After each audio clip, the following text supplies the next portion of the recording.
हरे कृष्णा। श्रीमद् भगवद गीता यथारूप की जय। तो भगवत ज्ञान भगवद गीता का अध्याय 7 है। तो इसका पहला श्लोक है, श्री भगवान उवाचा मया आसक्त मना। अगर आप श्लोक यहाँ से नहीं पढ़ सकते तो आप श्लोक यहाँ से भी पढ़ सकते हैं। मया आसक्त मना पार्थ योगम युजन मदा आश्रय असंशय समग्रम माम यथा गास्यसि तृच्छृणु।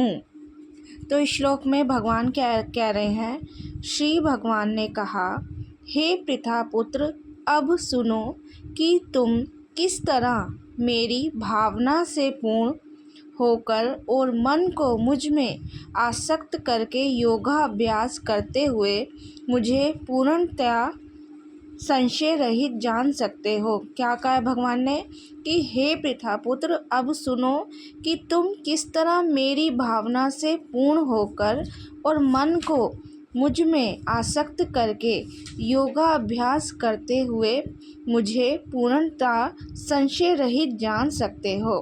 तो इसके तात्पर्य में बता रहे हैं, भगवत गीता के 7वें अध्याय में कृष्ण भावना अमृत की प्रकृति का विशद वर्णन हुआ है।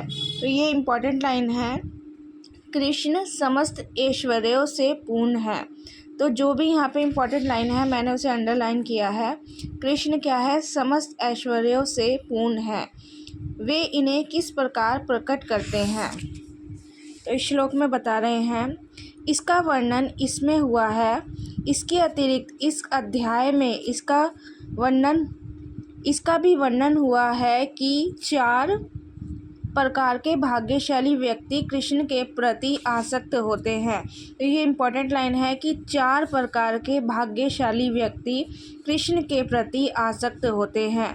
4 प्रकार के भाग्यहीन व्यक्ति कृष्ण की शरण में कभी नहीं आते। तो 4 प्रकार के भाग्यशाली व्यक्ति होते हैं जो कृष्ण में आसक्त होते हैं, और 4 प्रकार के भाग्यहीन व्यक्ति होते हैं जो कृष्ण की शरण में कभी नहीं आते। तो इस श्लोक में ही बताया है। तो मैंने मेन लाइन अंडरलाइन की है, नहीं तो ये श्लोक बहुत बड़ा है। तो इसमें बता रहे हैं कि 6ठे अध्याय के अंत में यह स्पष्ट कहा गया है कि मन को कृष्ण पर एकाग्र करना, या दूसरे शब्दों में कृष्ण भावनामृत ही सर्वोच्च योग है, अन्यथा नहीं। तो मन को क्या है? कृष्ण पर एकाग्र करने से ही मनुष्य परम सत्य को पूर्णतः जान सकता है, अन्यथा नहीं जान सकता है। इसमें यह भी बताया है कि कृष्ण ही पूर्ण तथा वैज्ञानिक ज्ञान है। मतलब अगर आपने कृष्ण को जान लिया तो आपको अलग से कुछ भी जानने की ज़रूरत नहीं है। कृष्ण ही पूर्ण तथा वैज्ञानिक ज्ञान है, और कृष्ण भावना अमृत में ही मनुष्य को सारी अनुभूतियाँ होती हैं। परंतु कृष्ण भावना अमृत से मनुष्य जान पाता है, पूर्ण कृष्ण भावना अमृत से मनुष्य जान पाता है कि कृष्ण ही निसंदेह परम ज्ञान है। इसमें यहाँ भी बताया है श्लोक में कि परमेश्वर कृष्ण पर ध्यान की एकाग्रता को नवधा भक्ति के द्वारा ही संभव बनाया गया है, जिसमें श्रवणम अग्रणी एवं सबसे महत्वपूर्ण है। इसका मतलब है, श्रवणम का मतलब सुनना। तो क्या है? भगवान के बारे में सुनना ही सबसे महत्वपूर्ण है। अतः भगवान अर्जुन से कहते हैं, तृच्छृणु अर्थात मुझसे सुनो कि कृष्ण से बढ़कर कोई प्रमाण नहीं। भगवान खुद कह रहे हैं कि कृष्ण से बढ़कर कोई प्रमाण नहीं।